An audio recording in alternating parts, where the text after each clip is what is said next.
ಸಂಗೊಳ್ಳಿ ರಾಯಣ್ಣ ಅವರ ಹೆಸರನ್ನು ಕೇಳಿದ್ರೇ ಮೈ ಜುಮ್ ಅಂತದೆ.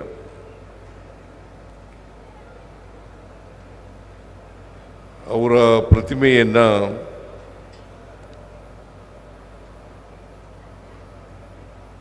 ಅವರ ಸಮಾಧಿ ಹತ್ರ ಇರ್ತಕ್ಕಂಥ ಕೆರೆಯಲ್ಲಿ ನಿರ್ಮಾಣ ಮಾಡಿ ಅದನ್ನು ಲೋಕಾರ್ಪಣೆ ಮಾಡ್ತಾ ಇದ್ದೀವಿ. ಅತ್ಯಂತ ಸಂತೋಷದಿಂದ ಈ ಪ್ರತಿಮೆಯನ್ನು ಲೋಕಾರ್ಪಣೆ ಮಾಡಿದ್ದೇನೆ ಅಂತಕ್ಕಂಥ ಮಾತುಗಳನ್ನು ಈ ಸಂದರ್ಭದಲ್ಲಿ ಹೇಳಲಿಕ್ಕೆ ಬಯಸ್ತಾ ಇದ್ದೇನೆ.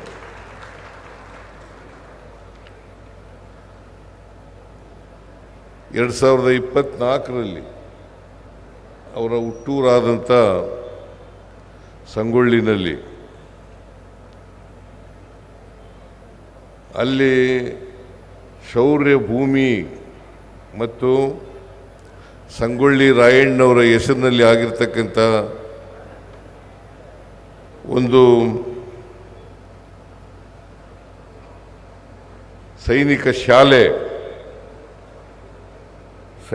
ಶಾಲೆಯನ್ನು ನಾನೇ ಉದ್ಘಾಟನೆ ಮಾಡಿದೆ. ಇವೆಲ್ಲ ಸಂಗೊಳ್ಳಿ ರಾಯಣ್ಣವರ ಹುಟ್ಟೂರಾದಂಥ ಸಂಗೊಳ್ಳಿ, ಅವರನ್ನು ನೇಣು ಹಾಕಿದಂಥ ಜಾಗ ನಂದಗಡ.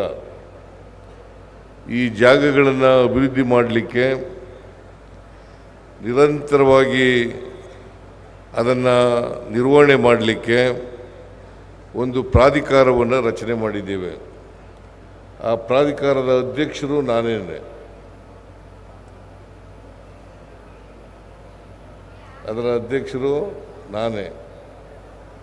ಇಲ್ಲಿವರೆಗೆ ಸುಮಾರು ಪ್ರಾಧಿಕಾರ ರಚನೆಯಾದವಿಂದ ಇವತ್ತಿನವರೆಗೆ ಸುಮಾರು 320 ಕೋಟಿ ರೂಪಾಯಿಗಳನ್ನು ಖರ್ಚು ಮಾಡಿದ್ದೀವಿ.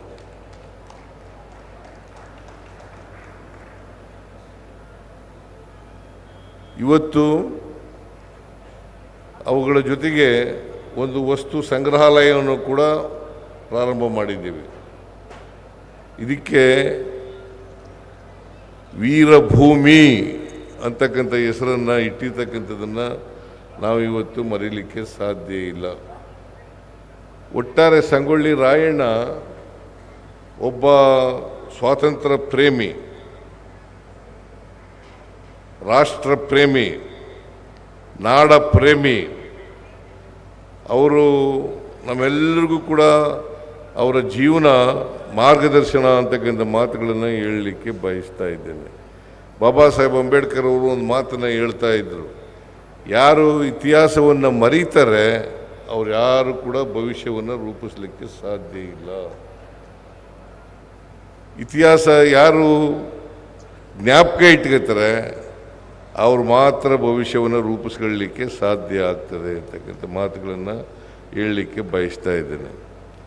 ಈ ಸೈನಿಕ ಶಾಲೆ ಇದೆಯಲ್ಲ, ಅವ್ರ ಹೆಸರಿನಲ್ಲಿ ಯಾಕೆ ಸೈನಿಕ ಶಾಲೆ ಮಾಡ್ತಾ ಇದ್ದಂತಂದರೆ, ಕಿತ್ತೂರು ರಾಣಿ ಚೆನ್ನಮ್ಮನವರ ಆಸ್ಥಾನದಲ್ಲಿ ಇವರು ಒಬ್ಬ ಕಿತ್ತೂರು ರಾಣಿ ಚೆನ್ನಮ್ಮನವರಿಗೆ ಬಲಗೈ ಬಂಟನಂತಿದ್ದಂಥ ಒಬ್ಬ ಅತ್ಯಂತ ನಂಬಿಕೆಯ ಸೈನಿಕ ಅಂತಕ್ಕಂಥದ್ದನ್ನು ಮರೀಲಿಕ್ಕೆ ಸಾಧ್ಯ ಇಲ್ಲ.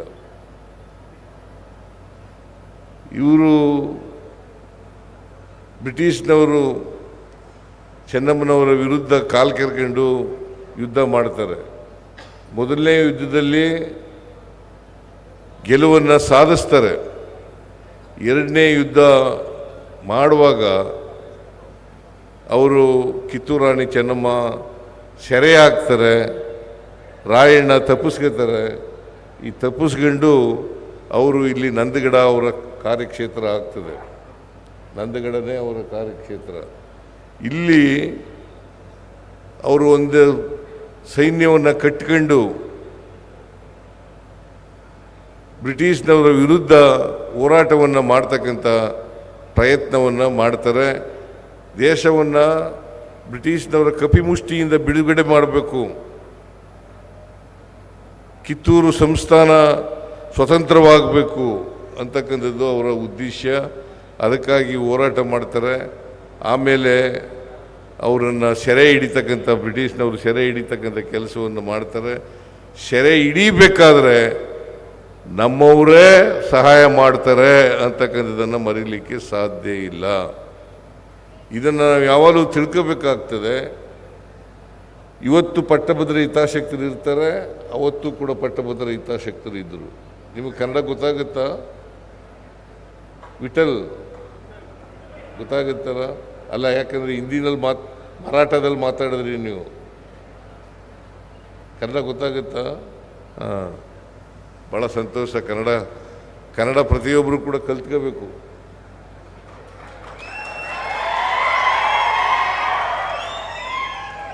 ಕರ್ನಾಟಕದಲ್ಲಿ ಯಾರೇ ವಾಸ ಮಾಡಲಿ ಅವರು ಎಲ್ಲರೂ ಕೂಡ ಕನ್ನಡವನ್ನು ಕಲಿತು ಮಾತನಾಡ್ತಕ್ಕಂಥ ಪರಿಸ್ಥಿತಿ ಬರಬೇಕು. ಅದಕ್ಕೆ ನಮ್ಮೆಲ್ಲರ ಜವಾಬ್ದಾರಿ ಏನಪ್ಪ ಅಂತಂದರೆ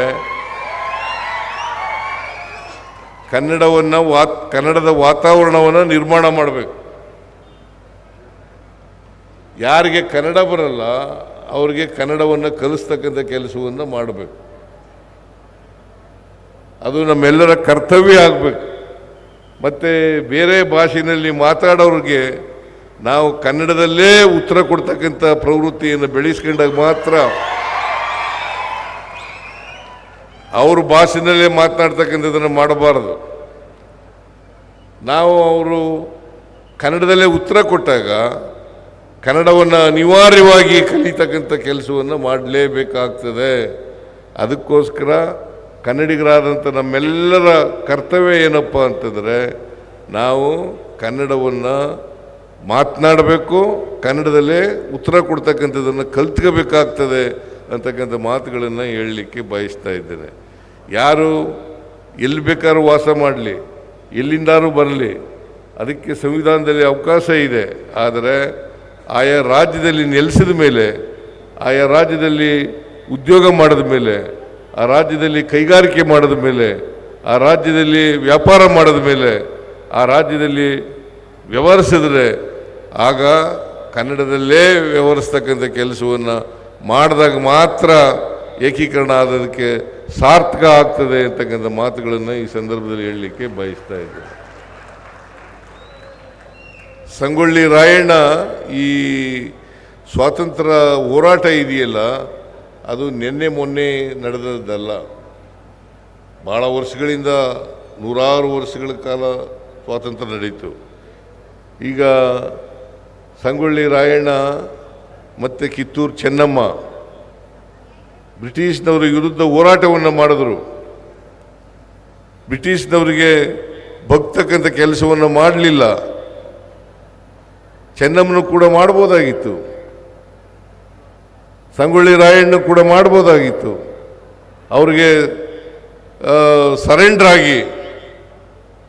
ಆಗಿ ಕಪ್ಪ ಕಾಣಿಕೆಯನ್ನು ಕೊಡ್ತಕ್ಕಂಥ ಕೆಲಸವನ್ನು, ಅಧೀನ ರಾಜ್ಯ ಆಗ್ತಕ್ಕಂಥ ಕೆಲಸವನ್ನು ಮಾಡ್ಬೋದಾಗಿತ್ತು. ಆದರೆ ಸಾಮಂತರಾಗಿ ಉಳಿಲಿಕ್ಕೆ ಕಿತ್ತೂರು ರಾಣಿ ಚೆನ್ನಮ್ಮ ಒಪ್ಪಲಿಲ್ಲ. ಹಾಗಾಗಿ ಬ್ರಿಟಿಷ್ನವ್ರ ಮೇಲೆ ಯುದ್ಧವನ್ನು ಮಾಡಿದ್ರು. ಬ್ರಿಟಿಷ್ನವರು ಸೋಲು ಗೆಲುವುಗಳು ಇದ್ದೇ ಇರ್ತವೆ. ಹಾಗಂತೇಳಿ ಸೋತು ಅಂತೇಳಿ ಚೆನ್ನಮ್ಮ ಯಾವತ್ತೂ ಕೂಡ ಸರೆಂಡರ್ ಆಗ್ತಕ್ಕಂಥ, ಬ್ರಿಟಿಷ್ನವರಿಗೆ ಅಧೀನ ಆಗ್ತಕ್ಕಂಥ ಕೆಲಸವನ್ನು ಮಾಡಲಿಲ್ಲ ಅಂತಕ್ಕಂಥದ್ದನ್ನು ಮಾಡಲಿಕ್ಕೆ ಬಯಸ್ತಾ ಇದ್ದೇನೆ. ಇವರು ಸಂಗೊಳ್ಳಿ ರಾಯಣ್ಣ ಬದುಕಿರೋವರೆಗೂ ಕೂಡ ಆಗಾಗ್ಗೆ ಗೆರಿಲ್ಲಾ ಯುದ್ಧವನ್ನು ಮಾಡ್ತಾ ಇದ್ದರು. ಆ ಗೆರಿಲ್ಲಾ ಯುದ್ಧವನ್ನು ಮಾಡಿ ಬ್ರಿಟಿಷ್ನವರಿಗೆ ಚಳ್ಳೆ ಹಣ್ಣು ತಿನ್ನಿಸ್ತಕ್ಕಂಥ ಕೆಲಸವನ್ನು ಮಾಡಿದ್ರು ಅಂತಕ್ಕಂಥದ್ದನ್ನು ಮರೀಲಿಕ್ಕೆ ಸಾಧ್ಯ ಇಲ್ಲ. ನಾವೆಲ್ಲರೂ ಕೂಡ ಸಂಗೊಳ್ಳಿ ರಾಯಣ್ಣನಿಂದ ಕಲಿಬೇಕಾದಂಥ ಆದರ್ಶ ಏನಪ್ಪ ಅಂತಂದರೆ ನಾವು ಈ ನಾಡಿನ ಮಣ್ಣಿನ ಮಕ್ಕಳು, ನಾವು ಈ ನಾಡಿನ ಪ್ರೇಮವನ್ನು, ಈ ದೇಶದ ಪ್ರೇಮವನ್ನು, ದೇಶ ಪ್ರೇಮವನ್ನು ಬೆಳೆಸ್ಕೊಳ್ತಕ್ಕಂಥ ಕೆಲಸವನ್ನು ಮಾಡಿದಾಗ ಮಾತ್ರ ಕಿತ್ತೂರು ರಾಣಿ ಚೆನ್ನಮ್ಮನವರಿಗೆ ಮತ್ತು ಸಂಗೊಳ್ಳಿ ರಾಯಣ್ಣವರಿಗೆ ನಾವು ಗೌರವವನ್ನು ಸಲ್ಲಿಸಿದಾಗ ಆಗ್ತದೆ ಅಂತಕ್ಕಂಥ ಮಾತುಗಳನ್ನು ಹೇಳಲಿಕ್ಕೆ ಬಯಸ್ತಾ ಇದ್ದೇನೆ. ಸಂಗೊಳ್ಳಿ ರಾಯಣ್ಣವರು ಕೊನೆಗೆ ಬ್ರಿಟಿಷ್ನವರ ಸೆರೆ ಆದಮೇಲೆ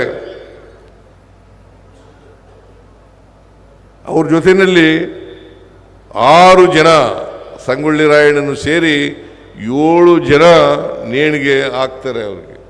ಅದೇ ನಂದಗಡ ಆಲದ ಮರದಲ್ಲಿ ಅವರನ್ನು ನೇಣು ಹಾಕ್ತಕ್ಕಂಥ ಕೆಲಸವನ್ನು ಮಾಡ್ತಾರೆ. ಅದರ ಅಭಿವೃದ್ಧಿಯನ್ನು ಕೂಡ ಈಗ ಸಂಗೊಳ್ಳಿ ರಾಯಣ್ಣನ ಪ್ರತಿಮೆ ಆಗಿದೆ.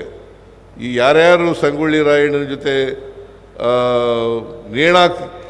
ನೇಣುಗಂಬಕ್ಕೆ ಹೋದರೂ ಅವರೆಲ್ಲರ ಸಮಾಧಿಗಳನ್ನು ಕೂಡ ಅಭಿವೃದ್ಧಿ ಮಾಡ್ತಕ್ಕಂಥ ಕೆಲಸವನ್ನು ಮಾಡ್ತೇವೆ ಅಂತಕ್ಕಂಥ ಮಾತುಗಳನ್ನು ಸಂದರ್ಭದಲ್ಲಿ ಹೇಳಲಿಕ್ಕೆ ಬಯಸ್ತಾ ಇದ್ದೇನೆ. ಯಾಕೆಂತಂದರೆ ಅವರು ಕೂಡ ದೇಶಕ್ಕಾಗಿ ಹೋರಾಟ ಮಾಡಿದವರು, ಅವರು ಕೂಡ ಬ್ರಿಟಿಷ್ನವರ ವಿರುದ್ಧ ಹೋರಾಟ ಮಾಡಿದವರು. ಅವರ ಸಮಾಧಿಗಳನ್ನು ಕೂಡ ಅಭಿವೃದ್ಧಿ ಮಾಡ್ತಕ್ಕಂಥ ಕೆಲಸವನ್ನು ಮಾಡ್ತೇವೆ. ಹೇಗೆ ಸಂಗೊಳ್ಳಿ ರಾಯಣ್ಣ ಅಭಿವೃದ್ಧಿ ಮಾಡಿದ್ದೀವಿ ಹಾಗೆಯೇ ಅವರ ಸಮಾಧಿಗಳನ್ನು ಕೂಡ ಅಭಿವೃದ್ಧಿ ಮಾಡ್ತಕ್ಕಂಥ ಕೆಲಸವನ್ನು ಮಾಡ್ತೇವೆ ಅಂತಕ್ಕಂಥ ಮಾತುಗಳನ್ನು ಈ ಸಂದರ್ಭದಲ್ಲಿ ಹೇಳಲಿಕ್ಕೆ ಬಯಸ್ತಾ ಇದ್ದೇನೆ. ಜೊತೆಗೆ ಸೈನಿಕ ಶಾಲೆ ಇದೆಯಲ್ಲ, ಈಗಾಗಲೇ 6ರಿಂದ 6, 7, 8, 9 ಸುಮಾರು 388 ವಿದ್ಯಾರ್ಥಿಗಳು ಪಾಠವನ್ನು ಕಲಿತಾ ಇದ್ದಾರೆ ಈಗ. ಯಾಕಂತಂದರೆ ನಾನು ಕೊಡಗಿನಲ್ಲಿ ಒಂದು ಸೈನಿಕ ಶಾಲೆಯನ್ನು ಮಾಡಿದೆ. ನಾನು ಹಿಂದೆ ಮುಖ್ಯಮಂತ್ರಿ ಆಗಿರುವಾಗ ಸಂಗೊಳ್ಳಿ ರಾಯಣ್ಣ ಕೊಡಗಿನಲ್ಲಿ ಒಂದು ಸೈನಿಕ ಶಾಲೆಯನ್ನು ಮಾಡಿದೆ. ಬಿಜಾಪುರದಲ್ಲಿ ಆಗಲೇ ಇದೆ. ಇದು ಒಂದು ಸೈನಿಕ ಶಾಲೆ.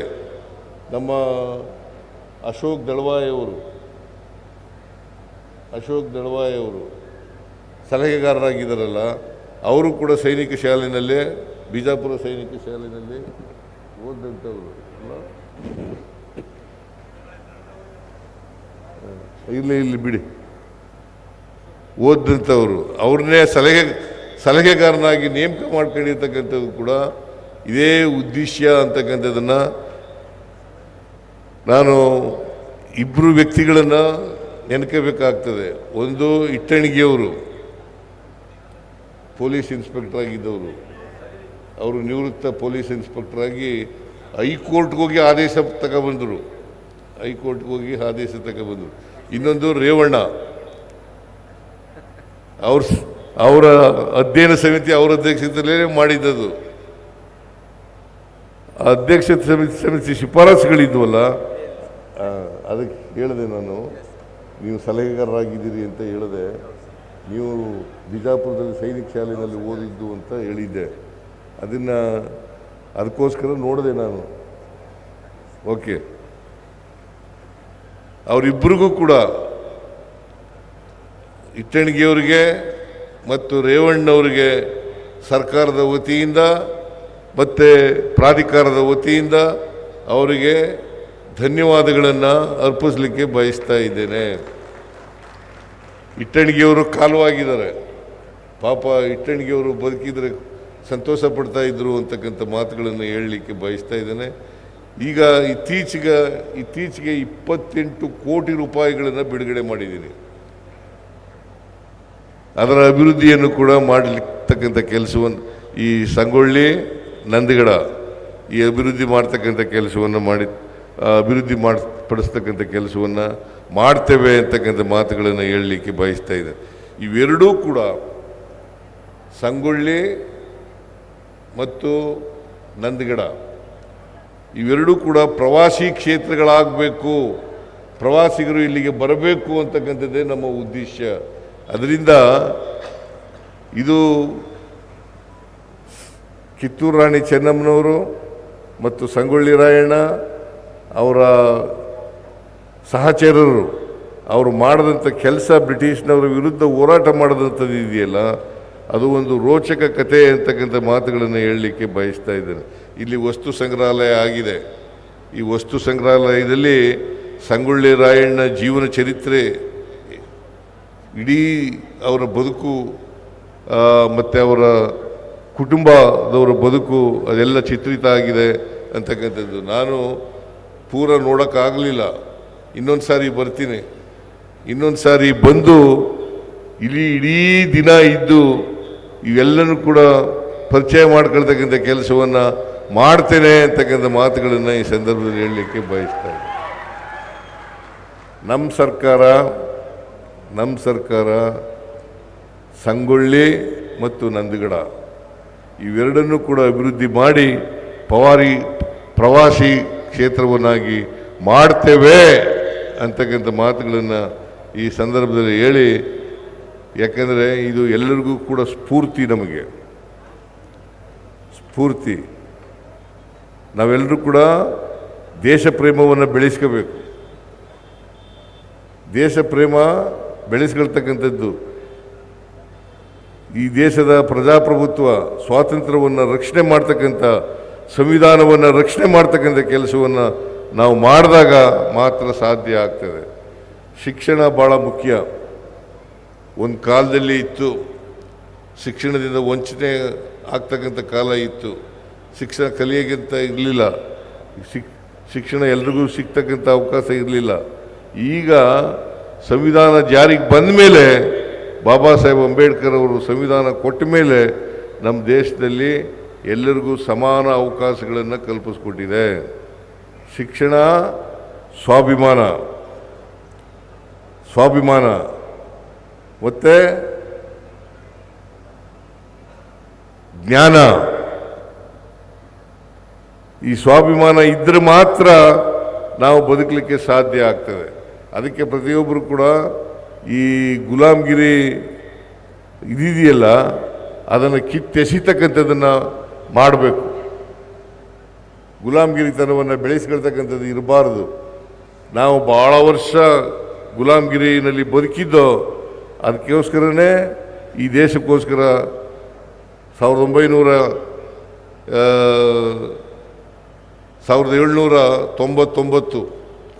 ಆಗ್ನಿಂದ ಶುರುವಾಯಿತು. ಆಮೇಲೆ ಕಿತ್ತೂರಾಣಿ ಚೆನ್ನಮ್ಮ, ಆಮೇಲೆ ಸಿಪಾಯಿ ದಂಗೆ, ಆಮೇಲೆ ಸ್ವಾತಂತ್ರ್ಯ ಹೋರಾಟ ಪ್ರಾರಂಭ ಆಯಿತು. ಅಲ್ಲಿಂದ ಸ್ವಾತಂತ್ರ್ಯ ಹೋರಾಟ ಪ್ರಾರಂಭ ಆಗಿದೆ ಅಂತಕ್ಕಂಥದ್ದನ್ನು ನಾವು ಮರೀಲಿಕ್ಕೆ ಸಾಧ್ಯ ಇಲ್ಲ. ಇದರಿಂದ ನಾವೆಲ್ಲರೂ ಕೂಡ ಭಾರತೀಯರಾದಂಥ ನಾವೆಲ್ಲರೂ ಕೂಡ ಸ್ವಾಭಿಮಾನವನ್ನು ಬೆಳೆಸ್ಕೋಬೇಕು, ಜ್ಞಾನವನ್ನು ಬೆಳೆಸ್ಕೋಬೇಕು ಮತ್ತು ದೇಶ ಪ್ರೇಮವನ್ನು ಬೆಳೆಸ್ಕೊಳ್ತಕ್ಕಂಥ ಕೆಲಸವನ್ನು ಮಾಡಬೇಕು ಅಂತಕ್ಕಂಥ ಮಾತುಗಳನ್ನು ಹೇಳಲಿಕ್ಕೆ ಬಯಸ್ತಾ ಇದ್ದೇನೆ. MLA ವಿಠಲ್ ಅವರು ಕೆಲವು ಬೇಡಿಕೆಗಳನ್ನು ಇಟ್ಟಿದ್ದಾರೆ. ಕೆಲವು ಬೇಡಿಕೆಗಳನ್ನೆಲ್ಲ ಇಟ್ಟಿದ್ದಾರೆ. ಕೂತ್ಕೊಳ್ಳಿ.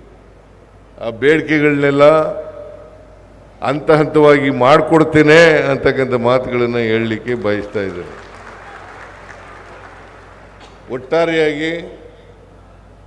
ಒಟ್ಟಾರೆಯಾಗಿ ಈ ಕ್ಷೇತ್ರ ಅಭಿವೃದ್ಧಿ ಮಾಡ್ತಕ್ಕಂಥದ್ದು ಮತ್ತು